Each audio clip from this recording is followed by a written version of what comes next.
Στο Κίεβο έχουν αποσταλεί σχεδόν όλα όσα έχει υποσχεθεί η Δύση και πλέον είναι όλα έτοιμα για την πολυαναμενόμενη Ουκρανική αερινή αντεπίθεση. Αυτό επιβεβαίωσε σήμερα ο Γενικός Γραμματέας του ΝΑΤΟ, Jens Stoltenberg, μετά τη συνάντηση που είχε με τον Πρωθυπουργό του Λουξεμβούργου, Xavier Bettel, και κατά την οποία οι δύο άνδρες συζήτησαν και το ζήτημα του πολέμου στην Ουκρανία. Αυτό βέβαια έρχεται σε αντίθεση με τις συνεχείς εκκλήσεις για αποστολή όπλων που βλέπουμε από την Ουκρανική κυβέρνηση, που ίσως θέλει να θολώσει τα νερά, να μπερδέψει τους Ρώσους για το αν είναι πραγματικά έτοιμη να εξαπολύσει την αντεπίθεσή της.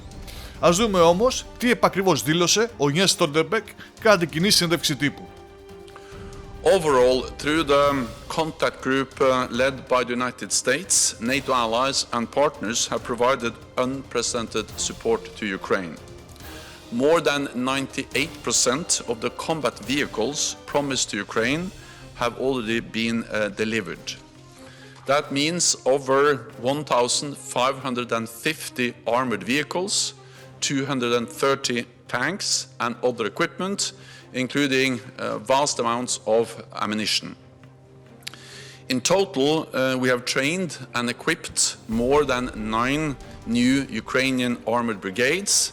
This will put Ukraine in a strong position to continue to retake occupied territory.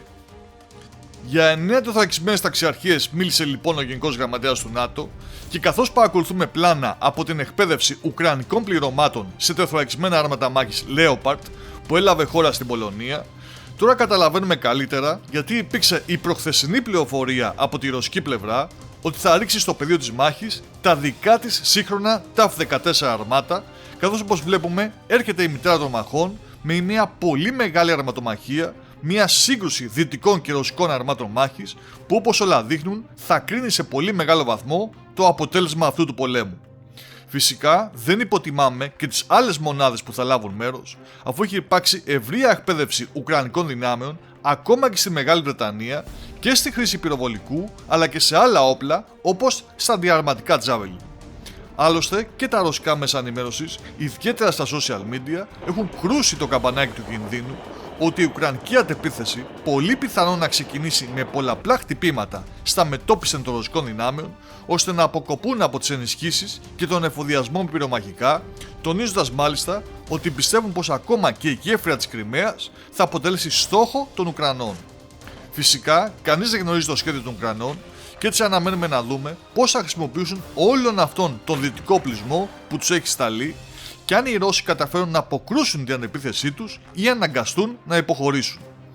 Πάντως όλα είναι έτοιμα και μόνο ο καιρός φαίνεται ότι είναι εμπόδιο, ειδικά για τα βαριά τεθωρακισμένα οχήματα, καθώς το έδαφος είναι ακόμα λασπωμένο, κάτι που τους δημιουργεί μεγάλο πρόβλημα.